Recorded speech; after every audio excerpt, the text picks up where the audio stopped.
The obsidian courtyard of Ravenspire had never witnessed silence this absolute. Seren pressed herself deeper into the recess of the upper gallery, her fingertips white against the carved stone balustrade as she looked down at the assembled kingdom below. Hundreds of torches burned along the ancient walls, casting the courtyard in restless waves of amber and shadow. Pack leaders from all 7 territories stood in their designated circles, their ceremonial sashes marking bloodlines that stretched back centuries. Elders in pale robes occupied the innermost ring. Warriors lined the perimeter in absolute stillness. Even the children of the court had been brought down for this, wrapped in winter wool, their faces tipped upward with the deep reverence of those who understood. They were witnessing something their grandchildren would one day ask them about. This was the rite of the hollow moon. Performed once in every Alpha King's reign, the rite demanded that the sovereign stand before his assembled packs, beneath the full winter moon, and speak aloud the name of his bonded mate. The bond between a true alpha and his mate was not something that bent to politics or bloodlines or the careful calculations of noble houses. It chose, and the king was bound by a covenant older than the territories themselves, to declare it before the moon reached its apex. Kaelin had told her it would be tonight. He had said it in the old observatory 3 months ago, his voice low and unhurried in the way it always was when he was most certain of something. He had taken her wrist between his hands and pressed his lips to the mark he had placed there on an evening when the world had contracted to the two of them, and the bond had ignited between them like something that had been waiting a very long time for permission. He had told her she was his bonded. That fate had written her name into his blood before either of them had known what to do with it. That nothing could unmake what had already been sealed between them. She had believed him with the complete belief of someone who had no reason not to. Seren's grip tightened on the balustrade as the ceremony below arrived at its center. The High Elder raised both hands, his white robes pooling around him on the ancient stone, his voice carrying across the silent courtyard with a clarity that seemed to exceed what a human throat should produce. Kaelin, Alpha King of the Ravenspire bloodline, holder of the Hollow Moon Covenant, the rite demands its answer. Speak the name of your bonded, and let the covenant be honored. The courtyard held its breath. Seren looked at Kaelin standing on the raised ceremonial platform at the center of the space below. He wore the black and silver of the bloodline, the ceremonial weight of the office visible in every detail of his presentation. She could see the line of his jaw from this height, the dark hair that had always fallen slightly forward when he bent over the territory maps he loved to argue over, the set of his shoulders that she had learned to read the way others read weather. She had spent 4 months learning the specific language of him, the way his hands stilled completely when he was listening to something that truly mattered, the way his voice dropped half a register when he was angry rather than rising as most people did, the way he had looked at her the night the bond had declared itself, as if he was seeing something he had almost stopped believing existed. "You are my bonded, Seren," he had told her, his hands cupping her face with a carefulness that had broken something open in her chest. "The bond does not lie. You will stand beside me before all of them. I give you my word." Now she watched him stand motionless on the platform, and something cold moved through her that had nothing to do with the winter air. A woman ascended the platform steps from the eastern approach, and the crowd below released a collective sound that was not quite cheering but was not far from it. She was extraordinary in the way that certain women were extraordinary, as if their entire lives had been a preparation for being looked at in exactly this kind of light. Silver pale hair arranged in the ceremonial style of a prospective bonded, a gown the color of winter frost that caught the torchlight in calculated ways. She moved with the assurance of someone who had rehearsed this moment so many times that it had stopped feeling like a ceremony and started feeling like an arrival. Seraphine of House Morin, the eldest daughter of Lord Davith Morin, whose family controlled 3 of the 7 territories and had been angling for proximity to the crown for as long as anyone could remember. The mark on Seren's wrist began to burn. It started as warmth and deepened into something that radiated upward through her arm and into her chest. She pressed her free hand flat against the stone of the balustrade to anchor herself, clenching her teeth against the sound that tried to push its way up her throat. Around her wrist, where Kaylin's claiming mark sat in its silver pale scar, the skin had gone hot enough to feel feverish. Kaylin stepped forward. She noticed it immediately, in the way that only months of close attention makes possible. Something was wrong with the way he was moving. The fluid, unhurried certainty she had come to know so well had been replaced by something mechanical and constrained, as if each movement was being produced by deliberate effort rather than instinct. His posture was rigid in a way that was not composure, but something closer to containment. And his eyes, the dark eyes that had burned with something fierce and intent every single time they had found her face across a room, were empty. Not cold, not indifferent. Empty, in the way of a room from which all the furniture has been removed. As if whatever animated the man she knew had been taken somewhere very far away, and something hollow had been left to wear his form. She told herself she was seeing what grief wanted her to see. She told herself she was inventing explanations because the alternative meant accepting that every word he had ever spoken to her had been a performance. She watched him step toward Seraphine. "I name." His voice rang across the silent courtyard, and Seren heard the hollowness in it even from this height. "Seraphine of House Morin. Let the hollow moon bear witness." The courtyard erupted. The sound of it rolled upward through the stone like a physical force, all those voices releasing the tension of a collective breath held for months. The political alliance that 3 generations of Morins had worked to engineer had arrived exactly as they had always planned it would. And the joy below was the uncomplicated joy of people watching a story conclude in precisely the way they expected. Seren did not move. She stood in the upper gallery with her hands gripping the stone and felt something inside her do the only thing it could in a moment that exceeded what shock was designed to handle. It simply stopped. Like a clock, whose mechanism had ceased without any external force, leaving behind only the silence where the ticking used to be. The mark on her wrist went from burning to tearing, a sensation so acute it felt less like pain and more like something being extracted from beneath her skin by force. She ran before she decided to run. The upper passages were empty, every member of the household having descended for the ceremony. Seren moved through them without light, one hand trailing the wall for guidance, the other pressed hard against her wrist where the mark continued its agonized pulse.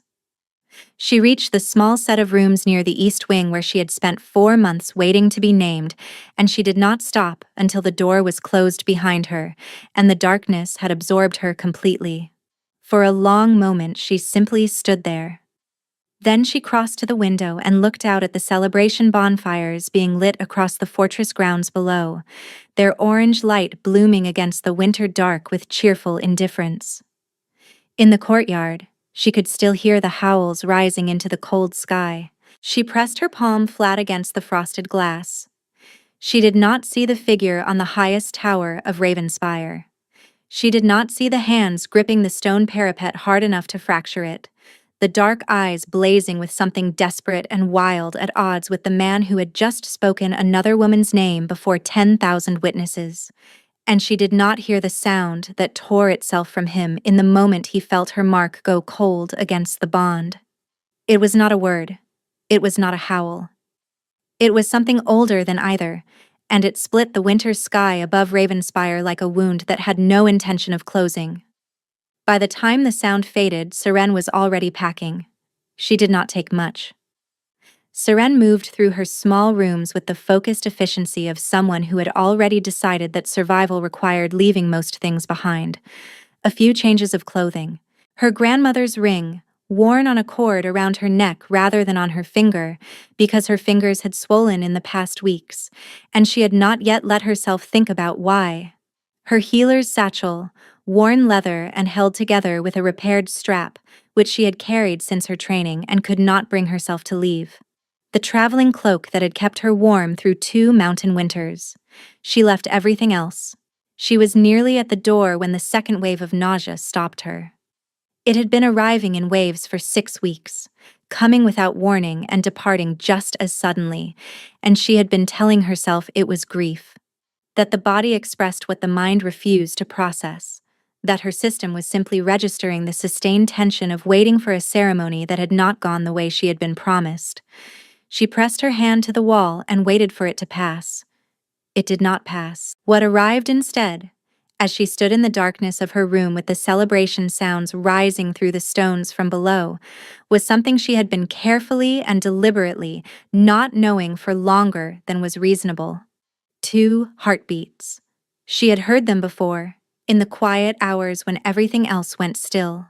Had felt the dual presence of them, the faint synchrony, and the way the second one seemed to answer the first with a rhythm that was slightly faster and slightly wilder, as if the two of them were already in conversation with each other in a language that had no need for words. She had filed it under things she could not afford to examine until she was safe, until the ceremony was behind her, until there was space to think clearly. There was no longer any space to wait. Seren pressed both hands to her abdomen and understood that she was not leaving Ravenspire alone. She sat down on the edge of the bed in the darkness, and for a long moment she simply breathed. 2 heartbeats. 2 separate presences, already distinct from each other, one steadier and one wilder. One that leaned toward warmth, and one that crackled at its edges with something untamed and restless.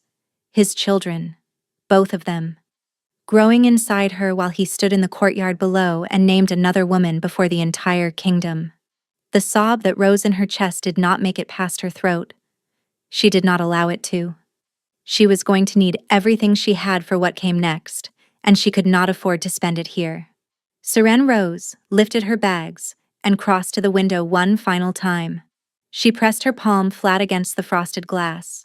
"I do not know yet what I am going to do," she whispered.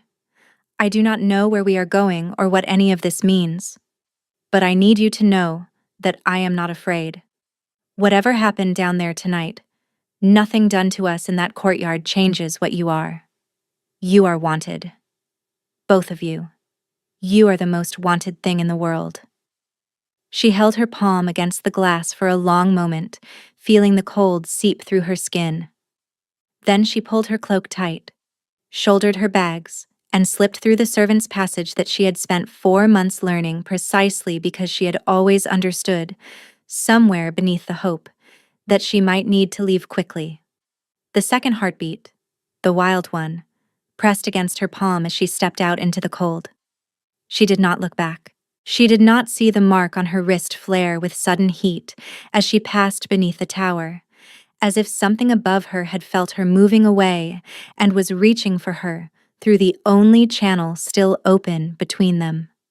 She walked into the winter dark, carrying 2 secrets, and behind her Ravenspire blazed with celebration fires that burned all night and asked no questions about what they were mourning. 2 months later, the Ashvale estate had almost finished teaching Seren how to be quiet. She had arrived in the first week of deep winter, half frozen and carrying nothing but her satchel and the knowledge that she needed somewhere no one would think to look. The estate had belonged to a distant branch of a bloodline that had died out 3 generations back, its lands folded into the holdings of a minor lord who had never bothered to do anything with the sprawling old house at the edge of the Ashvale forest except forget it existed. The caretaker who had maintained it for decades had moved on the previous autumn. The position had gone unfilled. Seren had filled it. She had introduced herself to the factor who managed the absent lord's affairs as a widow, seeking quiet work and modest lodging, her condition evident enough that the man had asked no difficult questions and filed no careful records. The house was cold, and several of its rooms were water damaged, and the entire east wing had partially collapsed inward at some point in the previous decade. But it was isolated, and it was hers, and no one came here looking for anything. That was all she needed. She had a routine now. She kept the inhabited portions of the house in adequate order. She maintained the grounds immediately surrounding it well enough to satisfy the quarterly inspection the factor conducted by letter, rather than in person. She grew what she could in the small kitchen garden and acquired the rest from the village market 7 miles down the valley road, where she was known only as the quiet woman from the old Ashvale house who paid in coin and asked no questions about anything. She did not use her name. She did not use her healing skills beyond what was strictly necessary, because a healer of her ability attracted exactly the kind of attention she could not afford. She tended her own condition and nothing else. The children were growing. She could feel them clearly now, their presences distinct and increasingly communicative in the wordless way of beings who had not yet found language, but had found something older. The steadier one responded to her voice when she spoke aloud in the evenings. The wilder one responded to something else entirely. To whatever remained of the bond. To whatever was still alive in the connection between her and the man she was trying very hard not to think about, because the bond had not faded. This was what had frightened her most in those first weeks, and what still frightened her now in the way of things that have become familiar without becoming less alarming. Among the bonded, separation was supposed to resolve itself over time. The claiming mark was supposed to dim as the bond weakened and eventually dissolve into unmarked skin, leaving behind nothing except the memory of what it had been. She had seen it happen. She had treated the ache of dissolved bonds as a healer and understood the physiology of it completely. Her mark was not fading. It was darkening. The silver pale scar on her wrist had deepened over the past 2 months into something richer and more complex. The lines of it thickening slightly, the edges sharper than they had been the night she received it. She examined it every morning in the pale winter light from the kitchen window and told herself there was a reasonable explanation. That her condition was affecting her body's natural processes, that she was simply one of those cases where the bond's dissolution took longer than normal. But some nights, when the house was fully dark and the children had stilled and everything that could distract her had run out, she felt something through the mark she could not explain away. A presence, distant and fragmented, like a voice heard through several walls. Something that pushed against the edges of the connection between them with a quality that was not peace. Something restless and searching and, beneath all of that, something that ached with a frequency she recognized because it matched her own exactly. She always pushed the awareness away before it could become something she depended on. False comfort was a particular kind of cruelty, and she had already survived one devastation. She would not construct herself a second one. On the 43rd night at Ashvale, she named them. She had been putting it off in the way of someone who understands that naming a thing makes it real in a way that cannot be undone. But she was sitting by the fire with her hands resting on her belly, and both of them were moving, the steady one and the wild one, and it seemed suddenly unkind to keep calling them by their rhythms rather than their names. She chose names that were hers alone to give. Names that carried none of his history and all of her love and something of the people they were already announcing themselves to be. She spoke them quietly into the fire-lit room. No one heard them but her and the children, and the walls of the old house, and the dark forest beyond the window. She did not tell herself that everything would be fine. She told herself that she was still here, that they were still here, and that for now, that was enough. But in the east wing of the house, behind the partially collapsed wall, she had been telling herself she would investigate when the weather improved and the light was better, and her courage caught up with her curiosity. Something exhaled in the dark. A faint displacement of air, barely perceptible, like breath from a space that should not be breathing, like a door opening somewhere far below where no door had any right to be. Seren stared at the wall for a long moment, her hands still resting on her belly, both children suddenly very still. Then she turned back to the fire and told herself it was the house settling against the cold. She did not believe it. The news arrived the way most unwelcome things did, without announcement and at the worst possible moment. Seren was at the village market when she heard the traders from the northern roads talking at the inn beside the square. She did not stop walking. She turned to examine a bolt of undyed wool at a nearby stall and let their voices come to her. The Alpha King had not taken a meal in 3 weeks. Not that he was unwell, not that he had been confined or treated by physicians. He had simply stopped eating, as if the machinery of the body required for ruling had decided it no longer required the things that bodies normally require. His personal guard had reportedly taken to leaving food outside his chamber door and returning to find it untouched. The court physicians had been summoned and dismissed so many times in so short a period that they had apparently begun waiting in the outer corridor as a matter of routine, on the theory that being already present was more efficient than being repeatedly sent for. The wolves had gone quiet.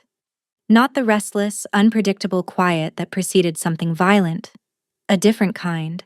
The kind that descended when something fundamental had shifted and the packs could feel it in the air, but had no howl adequate to express it. Travelers from the capital described the city as suspended, holding a breath it did not know how to release. The celebration that had followed the rite of the hollow moon had lasted 3 days, and then simply stopped, replaced by a stillness the traders described with uncomfortable precision and no satisfying explanation. Seren paid for the wool she did not need and walked back to Ashvale without allowing herself to think about any of it. She almost managed it. That evening, after the light had faded and the children had stilled into the long, peaceful quiet they reserved for the hours before midnight, she stood in the doorway of the east wing with her lamp and looked at the collapsed section of wall she had been avoiding for 6 weeks. She had been telling herself she was waiting for better conditions, warmer weather, a moment when she had the energy to deal with whatever was on the other side of a wall that had no logical reason to be producing the faint displacement of air she had felt on the 43rd night. She had told herself it was the house settling against the cold. She had been telling herself that every night since. She picked up her lamp and walked through the gap in the collapsed masonry. The door was there, exactly as it had been the moment she had first seen it, and immediately looked away from. Iron-banded and low-arched, set into the original stonework with a precision intended to last and not to be found. It sat in its frame with the stillness of something that had not been opened in a long time. Except that when Seren pressed her palm flat against the wood, the faintest possible current of air moved against her skin from the gap beneath its lower edge. Whatever was on the other side of this door was not sealed. She stood with her hand against the wood and felt the children respond to the contact, both of them shifting in the alert, attentive way they reserved for moments when something significant was occurring. The wild one pressed outward against her palm with unmistakable insistence, as if it had a clear opinion about what she should do next.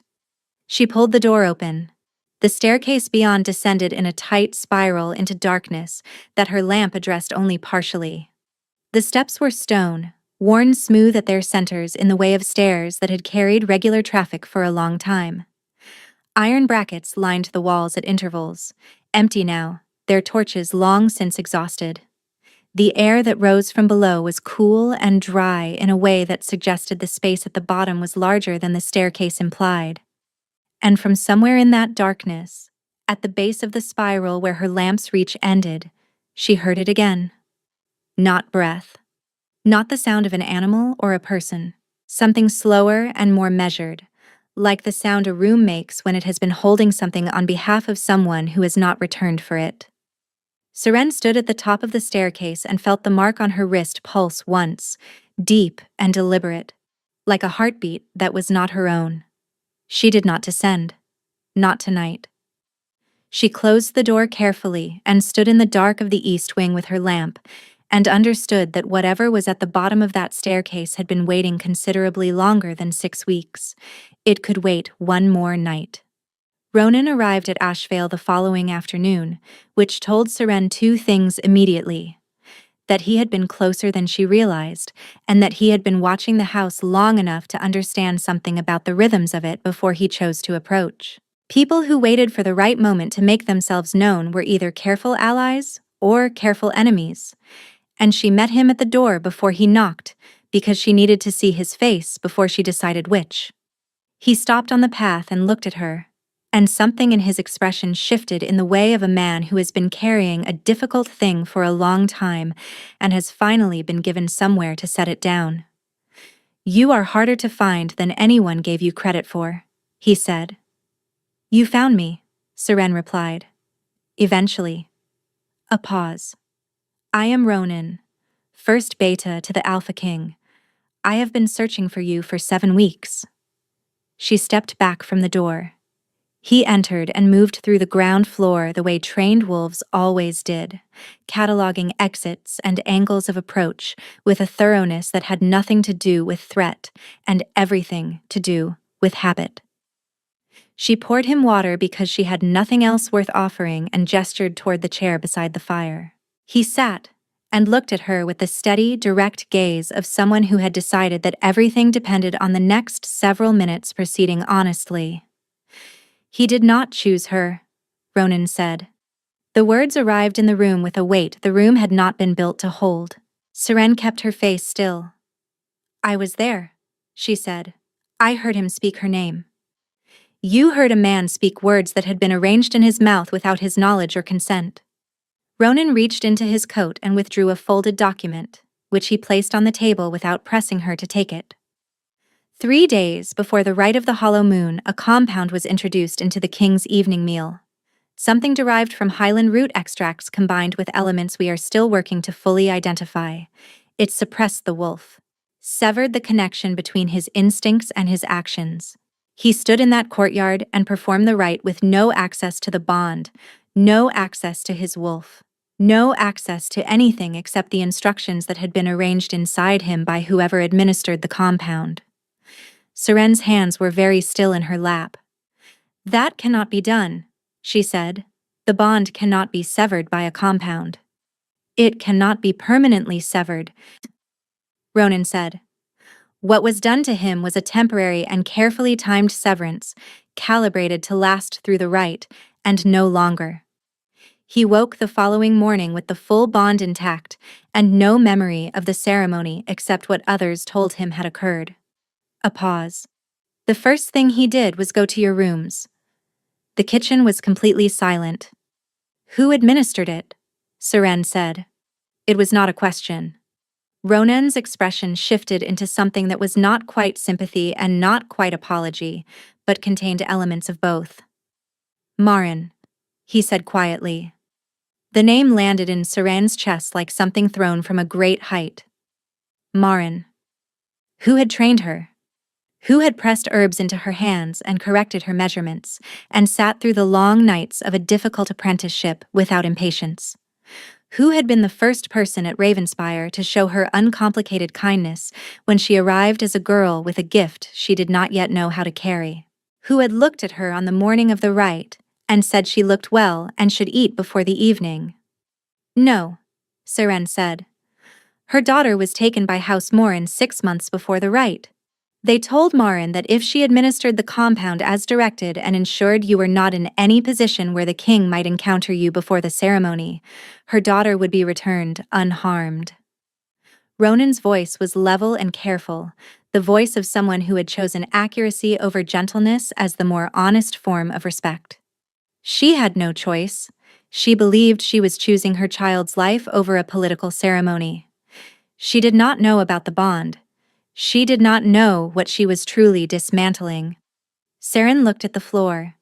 She had spent 2 months building her understanding of that night on the foundation of Kaelin's betrayal, had used that structure to hold herself upright through the worst weeks, the way a person uses fury to stand in for grief when grief is too large to carry alone. And now, Ronan was telling her, the foundation had never existed. That the man who had spoken another woman's name before 10,000 witnesses had been as much a victim as she was. That the only person in that courtyard operating from genuine choice had been Seraphine of House Morin, wearing triumph on her face because she had earned it through years of calculated, patient cruelty. "Where is Marin now?" she said. "Safe, in the king's custody. Her daughter was recovered before any of this reached you." Seren nodded once. Then, Because she needed to know and was not certain she could ask it afterward, she said. What has he been doing? Since the morning after the rite? Ronan looked at her steadily. Searching for you. Every waking hour, and several that are not waking. A pause. For the first 4 weeks, before we had any trace of your location, he slept outside the eastern gate of Ravenspire every night. In wolf form. At the exact place where the bond told him you had last been present.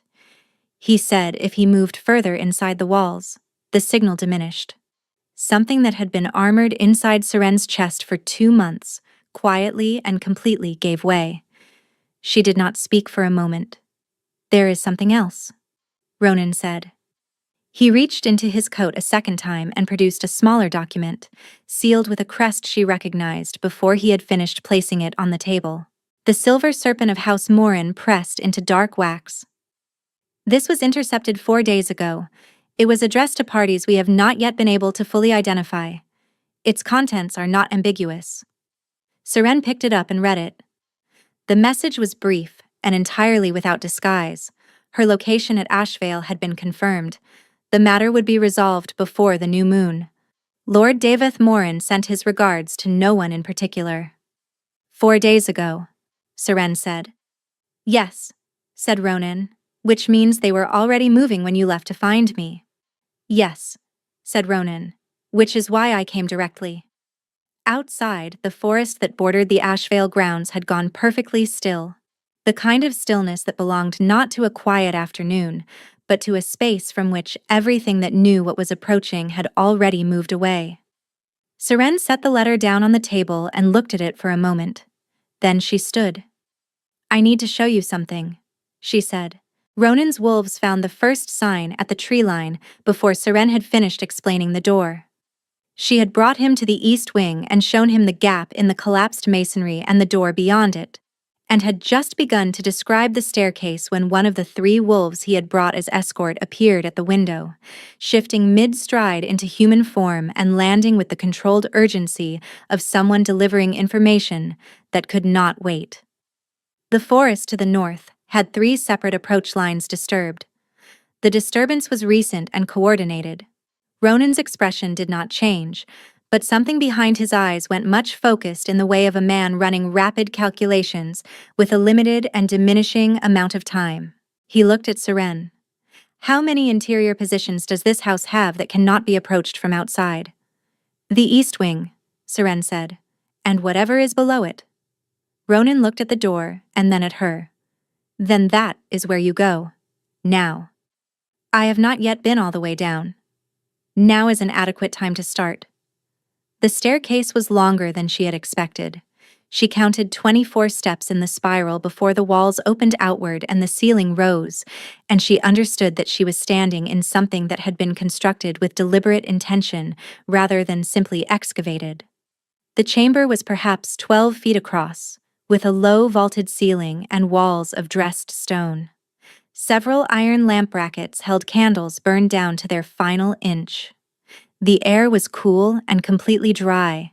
The chamber was not empty. A table stood against the far wall with a chair drawn up to it, and on the table, arranged with a neatness that suggested someone had left these things expecting to return, were a collection of objects. Maps, rolled and held with cord. A leather journal worn at the corners. A small wooden case of the kind used for writing materials, and beside the case, held flat beneath a smooth river stone, several sheets of paper covered in handwriting she recognized before she had crossed half the distance to the table. She recognized it because she had spent 4 months reading notes left in that hand. Notes placed on the corner of the observatory work table when he arrived before she did. Marginal corrections on the territory maps he had pressed into her hands, asking her to review, because she found inconsistencies that his advisors missed, and he had wanted her to know that he knew it. Kaelin had been here. Not years ago. The candles were not ancient. The pages had not yellowed. Someone had been using this chamber in the months preceding her arrival, and had left it with the clear expectation of returning. She picked up the first page. It was a letter, begun and then stopped, and then resumed, the evidence of the pauses visible in slight variations in the ink. The date at the top was 3 days after the rite of the hollow moon. He had come here 3 days after the rite. She read it standing at the table with one hand pressed to her belly and her lamp held steady in the other, and she understood with each line why it had never been sent. Not because it had been abandoned in despair, but because there had been no address to send it to.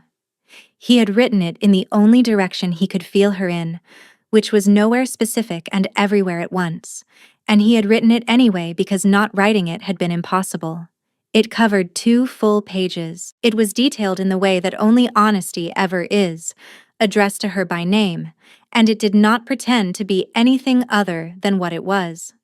At the bottom of the second page, set apart by space above and below, he had written one sentence. I should have told you sooner that I had already chosen you. Not the night the bond declared itself. Before that. Long before that.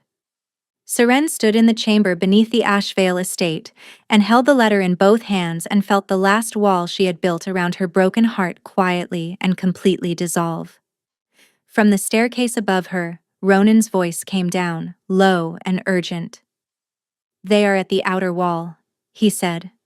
She folded the letter once, with the same care she gave to compounds that could not afford to spill, and placed it inside her healer's satchel.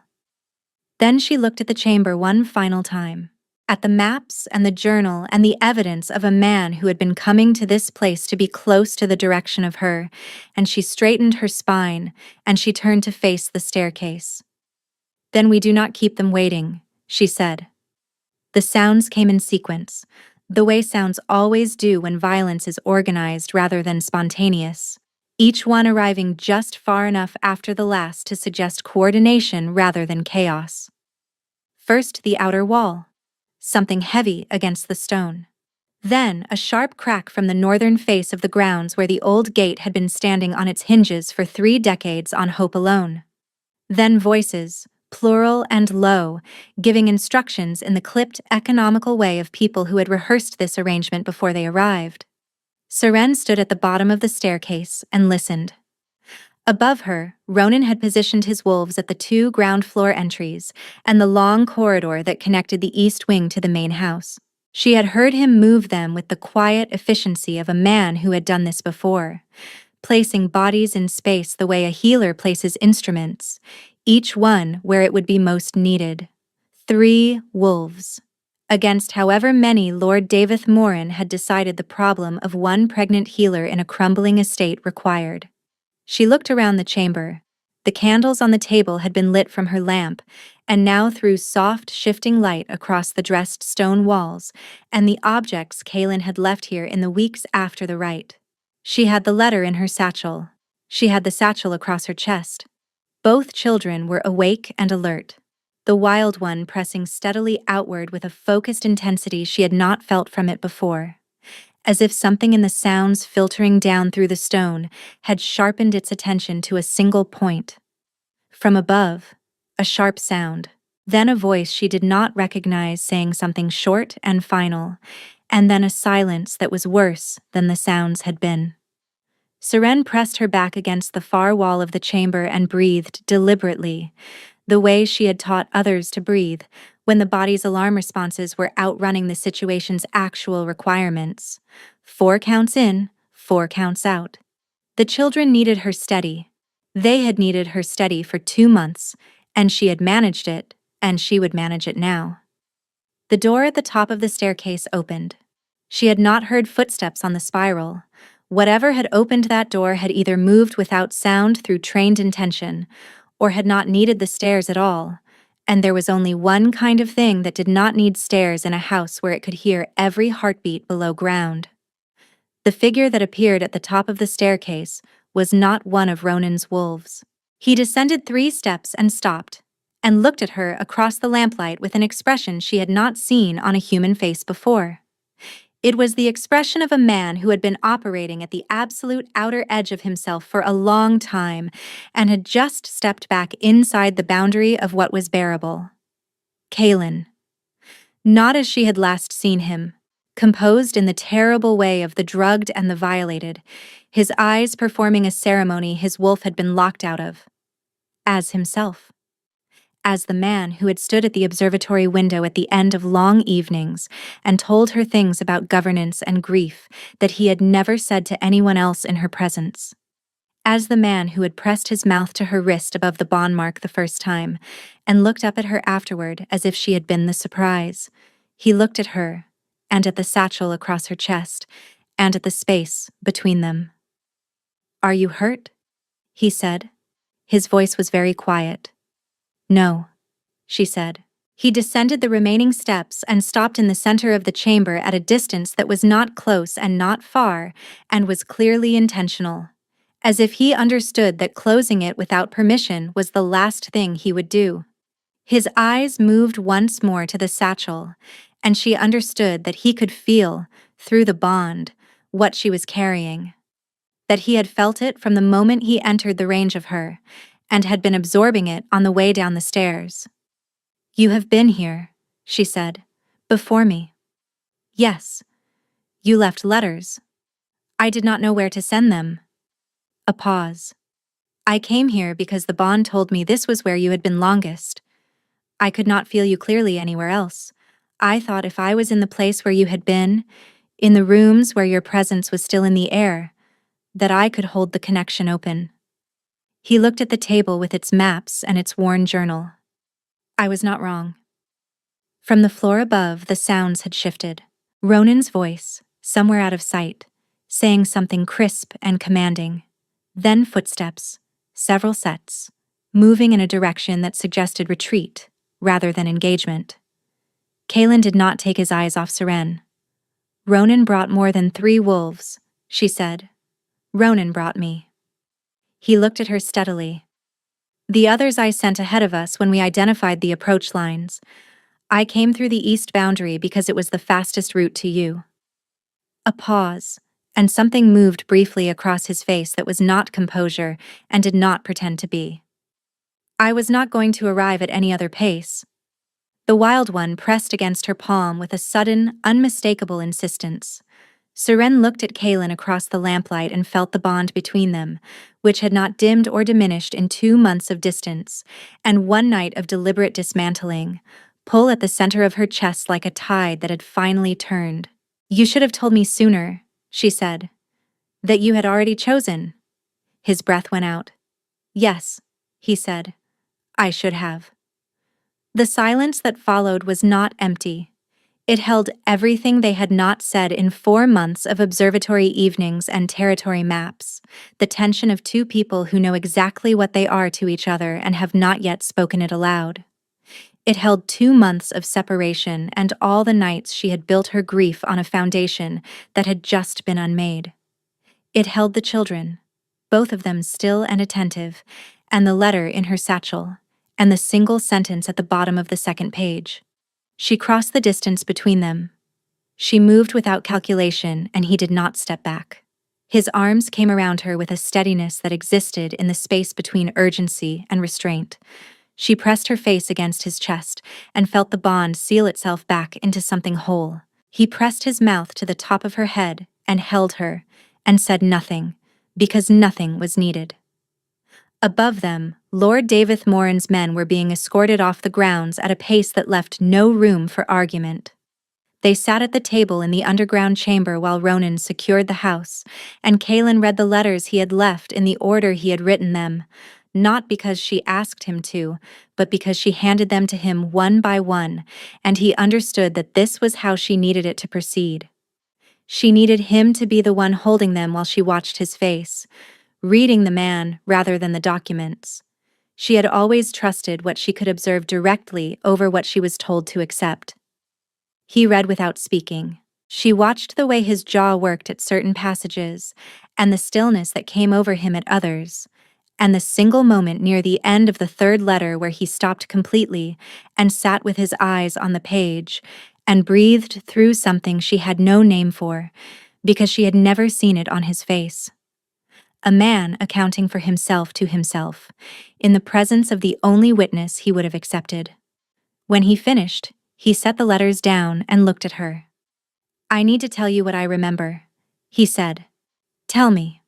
He told her with the same accuracy he brought to everything, the same refusal to soften the parts that were difficult, which she had recognized in him before she could have said exactly why she trusted it. He told her what it had been like to wake the morning after the rite with the bond screaming in his chest, and the knowledge of what he had apparently done arriving through other people's accounts. He told her about the Eastern Gate, and the 7 weeks, and the quality of the silence in Ravenspire once the celebration had collapsed. He told her about Marin, which she already knew from Ronan, but she let him tell it because he needed to say it, and she needed to hear it from him. Her daughter is safe, he said.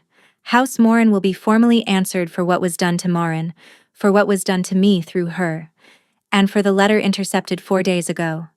His voice was level in the way it always was when he had already decided what he was going to do. Lord Daveth and the Lady Seraphine will be summoned before the High Council within the fortnight. There will be a full accounting. And Seraphine, Seren said. Seraphine participated in the planning of a compound that severed a reigning king's bond connection during a sacred rite. There is no ambiguity in the law about what that constitutes.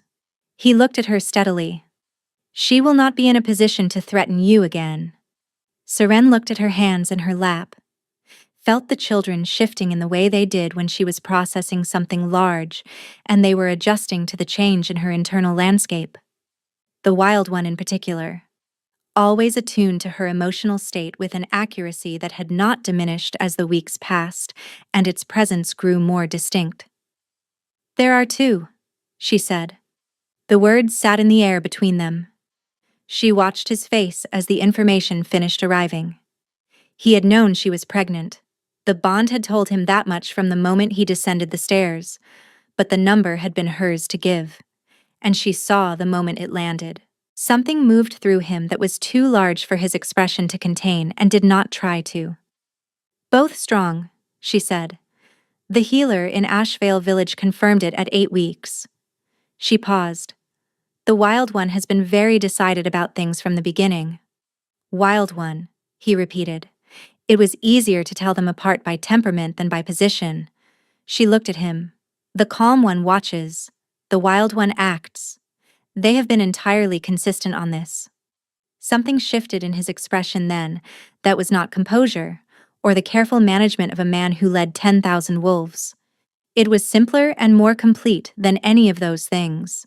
He looked at her, as if she was the fixed point in a space that had been moving without purchase for 2 months, and she understood, watching it happen in real time, that the version of him she had been carrying in her memory through the worst weeks had been accurate. She had not invented what they were to each other. It had been real the entire time, and it had survived what had been done to it, and it was still here, slightly worn at the corners, but intact. He reached across the table and placed his hand over hers, and said her name once, quietly. She turned her hand over and held his. There is still the matter of the summons, she said after a moment. The High Council. Ravenspire. She felt the children settle as she spoke, as if they could hear the shape of the future being arranged and had opinions about its general direction. I cannot return as what I was. No, he said. You cannot. The certainty in his voice when he said it told her everything she needed to know about what he was proposing instead. She did not answer immediately. She sat with it the way she sat with any compound of significant consequence, giving it the time required to understand what it actually contained. The idea of Ravenspire, which had been the place where her heart was broken, and which was also the place where she had stood at observatory windows in the long evenings and felt, for the first time in her life, that someone was genuinely interested in what she thought about the world. I will need time, she said. You have it. Not because I am uncertain. She looked at him. Because I want to return when I have decided to return. Not because I have been frightened back into the arrangement by a letter from House Morin. Something moved in his eyes that was unmistakably approval, which was one of the things she had never been able to construct in her imagination of him. It looked different on him than on other people. Not effusive. Simply a settling, a confirmation, as if something he had believed was true had just been verified. "Take whatever time you need," he said. "I will wait." "You have been doing that for 7 weeks already." "I have considerable practice now." A pause, and something that was almost a smile at the corner of his mouth, the rare kind that she had only ever seen in the observatory, when they were alone, and the formality of the crown had temporarily set itself down somewhere out of reach. "I am told I have improved." Seren looked at him across the table in the lamplight, with both children quiet and attentive and present, and felt the weight of the last 2 months finally and completely set itself down. She was not certain she had forgiven everything. She was not certain she needed to decide that tonight. What she was certain of was that the man sitting across from her had not betrayed her, had suffered the same violations she had, at different angles, and had spent every night of the intervening weeks attempting to close the distance between them by the only means available to him. That was not a small thing. The morning came in through the upper windows of the Ashvale estate with the quality of late autumn light that seemed to commit to nothing but managed, despite this, to illuminate everything. Seren had slept in the room she had been using since her arrival, and for the first time in 2 months had done so without waking twice in the deepest hours to stand at the window and calculate distances. The bond was whole. She could feel Kaelin in the main hall of the house below her, present in the way of someone who has found what they spent 7 weeks looking for and has no intention of moving. She dressed and came downstairs and found him standing at the long table in the hall with Ronan, reviewing the territory maps she had left there in the 6th week, when she had started annotating the access roads out of old habit. He looked up when she entered and then at the maps, and she could see the moment he registered the corrections she had made in the margins. "The eastern road does not drain properly in the autumn," she said. "The army of records shows it passable in all seasons." "It is not." "How did you determine this?" "I walked it in the rain." She looked at Ronan. "How many of Morin's men were accounted for last night?" 14 at the outer wall and 6 in the north approach." Ronan looked unsurprised by the question. "All secured and remanded, 2 of Lord Davith's personal guard among them, which removes any ambiguity about point of origin." Seren nodded and pulled out the chair at the end of the table and sat. She had been thinking since before first light, in the way she thought through difficult problems, which was not to approach them directly, but to arrange all the elements she could identify, and then wait for the relationship between them to become clear on its own. House Morin had moved against her before the council summons, because they needed the problem of her removed before she could become the problem of her in a formal proceeding. That much was straightforward. What required more careful consideration was what she intended to do with the time between now and the fortnight Kaelin had indicated. "I want to go back to Ravenspire for the council session," she said. Both men looked at her. "I said you had time," Kaelin said. "You did. I have taken it." She looked at him steadily. "I spent 2 months building a life in this house on the premise that the version of events I believed was accurate. I organized everything I did around an understanding that was wrong. I do not want to organize anything further around waiting for the right moment. Because the right moment has presented itself, and I am capable of recognizing it." A pause. "I want to be present when Lord Davith and Seraphine stand before the High Council. I am not a secondary figure in what was done. I will not be treated as one." Ronan looked at Kaelin. Kaelin looked at Seren. There was a long moment of the silence that forms between 2 people who are still learning the exact dimensions of each other in a new arrangement. And then he inclined his head once, in the way she recognized from the observatory. Not concession, acknowledgement. "Then we leave when you are ready," he said. She spent the morning moving through the rooms of Ashvale with a thoroughness she had applied to every task since her arrival. She collected the things she had brought, and the small number of things she had acquired. She went to the east wing and down the staircase a final time to retrieve the remaining letters from the table, and the journal, because it belonged to him and should be returned to its owner, and also because she had not read it and thought he should be the one to decide whether it was the kind of document that survived the events it described. She carried everything back to the main hall in her healer's satchel and the single case she had arrived with, and stood in the doorway of the room she had slept in for 2 months and looked at it once. It was a good room. It had been adequate shelter at a time when that was the entirety of what she needed. She did not feel sentimental about it, but she felt gratitude for the house and its inconvenient solidity and its hidden rooms, for the roof that had held, for the 43rd night and the faint displacement of air against her palm, for the waiting that had happened here, on both sides of the stone. She closed the door and walked downstairs. Outside, Kaylin's wolves had assembled in the relaxed but complete readiness that characterized long service. Ronan was already mounted. Kaylin stood at the foot of the entry steps and looked up at her as she came down, and then at the satchel and the case, and offered his hand at the last step. She took it, and they walked together to the horses.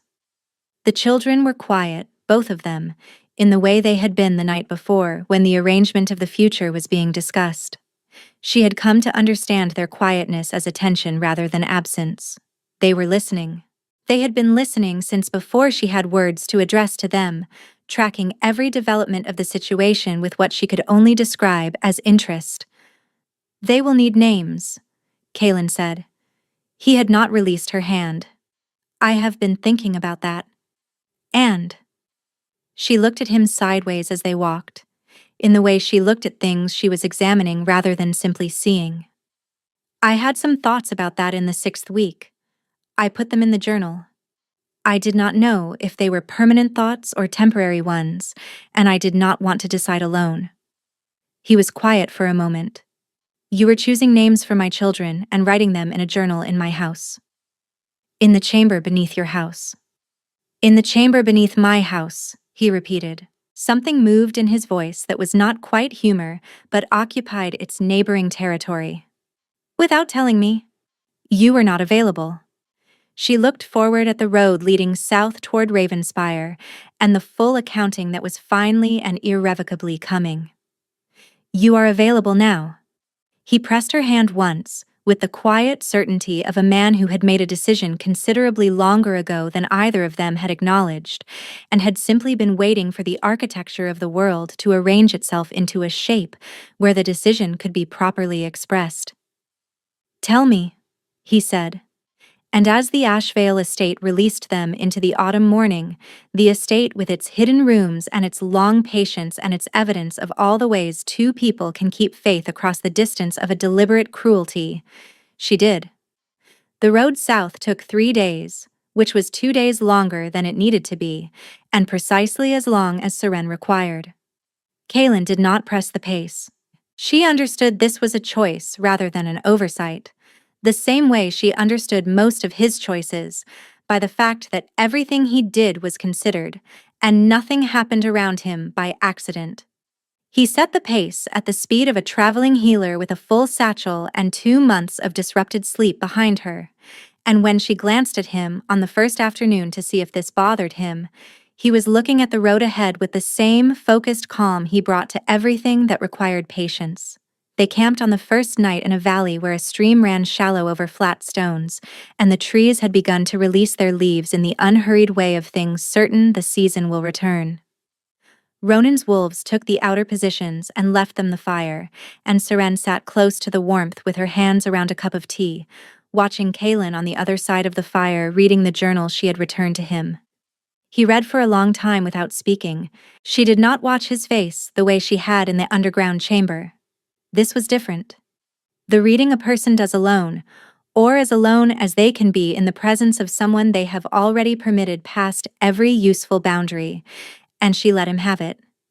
She looked instead at the fire and let her mind move through the things that required arranging. Ravenspire would be a different problem than it had been before. She had left it as the bondmaid of the Alpha King and something else that had no formal category, present in the private life of the crown and invisible in its public one. She would return as something the court had no existing framework for, and she had no illusions about what that would require. Courts did not reorganize their assumptions quietly, they reorganized them loudly and with significant resistance. She was not concerned. She had spent 4 months at Ravenspire watching how Kalen moved through a court that had opinions about everything he did, and she had formed her own views about which opinions were worth addressing directly, and which ones resolved themselves once they understood they were not going to produce the effect they were designed to produce. She had also spent 2 months managing a household and a pregnancy, and the complete dismantling of her previous understanding of her own life. She had considerably more range than anyone at Ravenspire had yet had the opportunity to observe. Kalen closed the journal. He held it in both hands for a moment without speaking, his eyes on the fire, and then he looked up at her. "Oren," he said quietly, "and Crescent." Those were the names she had written in the 6th week, when she had been certain she was choosing alone. She looked at him across the fire. "The calm one and the wild one," he said, "in the order you wrote them." A pause. "They are the right names." She felt the children shift as if they had heard him, the wild one with its characteristic decisiveness, and the calm one with its characteristic consideration, and she understood from the quality of the movement that they agreed with his assessment. "Yes," she said. "They are." They sat with the fire between them and the names hanging new and deliberate in the autumn air, and it was the closest thing to peace that Seren had felt in 2 months, which was to say, it was imperfect and preliminary, and more than sufficient. On the second morning, she walked the section of the road that her notation had marked as impassable in the rain, and verified that conditions had been precisely as she described, and made an additional note in the margin of the territory map about the drainage issue at the lower junction that the Army of Record had also missed. Kalen watched her do this without comment. Ronan watched her do it with the expression of a man filing something away for future reference. On the 3rd day, toward evening, the towers of Ravenspire came visible above the tree line. She looked at them for a long moment from the crest of the road. Then she looked forward and rode down into the valley, and did not look back at the space behind her. She had left Ravenspire a woman building her life on a promise. She was returning as someone who had learned, in the most difficult way available, the difference between a promise kept and a promise taken from the man who made it. That difference mattered. She intended to make it visible. The High Council of the Northern Pax convened 4 days after their arrival at Ravenspire, in the long hall with the vaulted ceiling and the tiered seating that had been designed to impress the people required to stand before it. Seren had passed through that hall twice during her months at court, and had on both occasions observed the way the architecture worked to diminish the person at its center. The high windows placed the light behind the seated council members. The stone floor amplified every sound in the direction of the audience and absorbed it toward the dais. It was a room that had been built to produce a specific result in specific people, and it did its work with considerable efficiency. She stood at the center of it and felt nothing in particular. Lord Davith Morin entered from the left corridor with his legal advisors arranged around him in the clustering posture of men who understood that proximity to power was currently their most useful credential. He was a large man with the ingrained confidence of someone who had spent decades understanding that the world would accommodate itself to his preferences if he pressed firmly enough and long enough. He looked at Seren when he entered and away from her again, in the way of a man who has decided in advance what something is and does not see the value in examining it further. Seraphine entered behind him. She had wanted the crown for years and had spent half that time arranging the means to take it. She looked at Seren the way she had looked at her on the night of the rite, with the composed certainty of a woman who had spent years arranging outcomes in advance, and was accustomed to being in a room where all the arrangements were her own. Then she looked at Kalen, who was seated at the head of the council table, and something shifted in her expression that she controlled quickly, but not quite quickly enough. He was not looking at Seraphine. He was looking at the council members to his left, speaking quietly to the eldest of them about a point of procedural record, and his complete lack of attention to Seraphine's entrance was not an oversight, and everyone in the room understood it. The proceedings were thorough, and they were long, and they were without ambiguity by the time they concluded. The compound was presented in its documented form, with the testimony of the two chemists who had identified its composition and the timeline of its introduction to Kaelin's evening meal. Marin's account was delivered through written record at Seren's request, because Marin had suffered enough already and did not need to stand in a stone hall and account for a choice made under coercion to the satisfaction of people who had never been required to make it. The testimony of Morin household members who had been among the 14 at Ashvale's outer wall was entered with the names of Lord Deveth's personal guard confirmed in attendance. Seraphine's legal advisor spoke for 40 minutes with evident preparation and no visible effect. When the council deliberated, it took less time than the formal record required. Lord Davith Morin was remanded to the custody of the Northern Border Garrison pending a full accounting of House Morin's political correspondences over the preceding 3 years.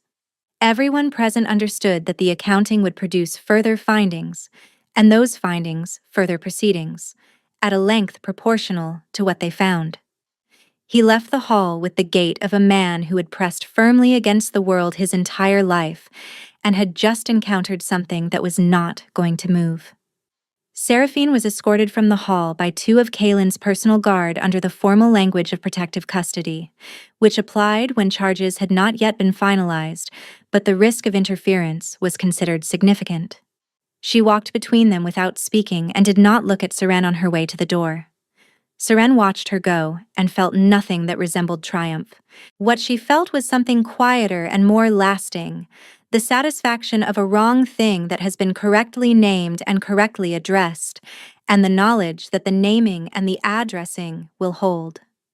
She sat in the gallery of the long hall while the formal record was being completed, with the autumn light coming through the high windows at the angle that placed it behind the council members, and felt the children respond to the stillness with their own assessments. Orin quiet and watchful. Crescent settled for perhaps the first time into a quality that Seren could only describe as satisfied. Ronan appeared beside her as the gallery emptied. "There are reporters from 4 separate territories waiting outside the north entrance," he said. "There will be more tomorrow." "Yes." A pause. "The court has questions." She looked at him. "The court can have answers when I have determined which questions are worth answering." She stood and smoothed the front of her coat. "Tell them the Luna of Ravenspire will receive formal inquiries through the council secretary beginning next week. That should occupy them adequately while I finish settling in."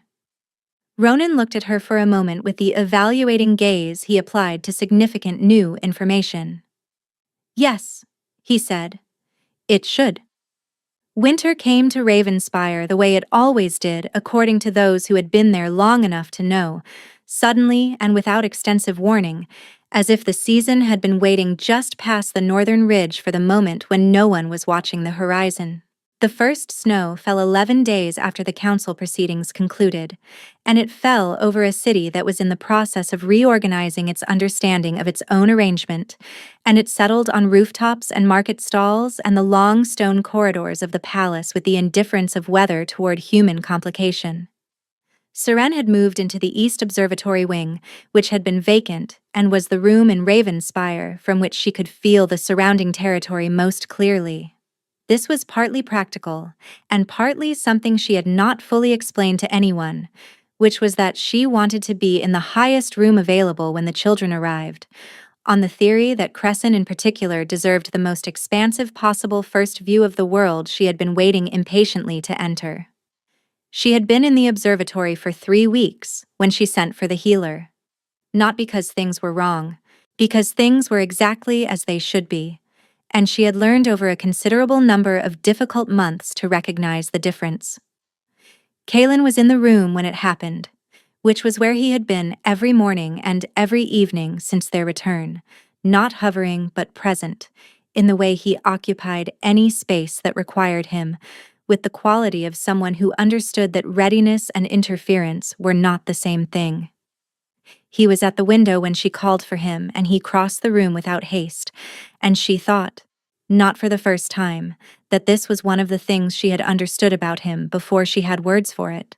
That he knew when to move quickly and when to be still, and had the self-possession to choose correctly between them, regardless of his own feeling about the situation. He was with her through all of it. Oren arrived first, which was exactly consistent with everything Seren had observed over the preceding months, and lay in the receiving cloth with the wide-eyed attentiveness of someone who had been listening through the walls for a long time and was now taking an inventory of everything he had anticipated correctly. Dark hair. Kaylin's steady gray eyes already visible in the thoughtfulness of a newborn who seems to have formed opinions before the world has had adequate time to offer opinions to. Crescent arrived second, with the emphatic energy of a person who has been waiting at a door and has finally been permitted through it. Red gold at the crown of the head. Seren's own coloring. A voice that announced itself with considerable authority before the first breath was fully drawn. Kaylin held them in sequence, each one with the completeness of someone who understood this moment had weight and required the full attention he brought to everything that mattered. He looked at each of them for a long time without speaking. Then he looked at Seren. There was nothing in his expression she had not already seen at some point in the preceding months. The steadiness she had trusted before she could explain why. The quality of his attention when it was entirely on her. The almost smile from the observatory evenings, more complete now than it had ever been, because it had nothing left to manage itself against. But there was something else present in his face that had not been there before. The expression of a man holding the evidence that the thing he values most in the world has continued and expanded and is, by any reasonable assessment, going to continue further. She watched him carry it and felt she was watching something private, and did not look away. He sat on the edge of the bed, with one of them settled against each arm, Oren watching the snow outside the observatory window with focused consideration, and Crescent already attempting to determine the logistics of the situation, with the exploratory energy she had never entirely abandoned, and he looked at Seren. "Oren," he said, to the calm one first. Oren looked at him with the gray-eyed attentiveness he had brought to everything so far. "Crescent," he said, to the wild one. Crescent made her opinion of this development known at moderate volume for approximately 3 seconds, then appeared to decide it was an acceptable arrangement, and was quiet. Seren laughed. It came out of her without arrangement or intention. The way things came out of her when she was genuinely surprised by something. And Kaylin looked at her with the expression she had come to understand was the truest version of the almost smile, the one that appeared when she was the thing he had not anticipated, but should have. "Consistent," she said. "Entirely," he agreed. Outside, snow continued falling on a city that was learning new names. The court reporters who had been waiting since the council proceedings would have their first answers by the following week.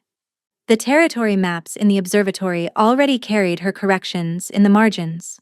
In the northern border garrison, Lord Deveth Morin was beginning to understand the depth of the accounting ahead of him. Ravenspire was not the same city she had left, neither was she the same woman who had left it, and the distance between those two facts was not a wound anymore, but a measure. A record of how far two people could travel through the worst kind of darkness and still find their way back to the same room, the same fire, the same certainty that had been there before either of them had the language to name it.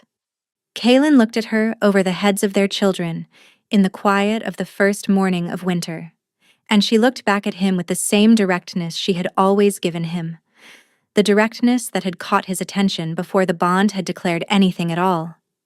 She reached for Crescent, who was voicing another announcement, brief and unambiguous. And the observatory, with its windows full of falling snow and its maps full of roads, she had walked herself and its long memory of two people standing at its windows talking through the evenings, held all of them in its high, unhurried light, and waited to see what they would build next.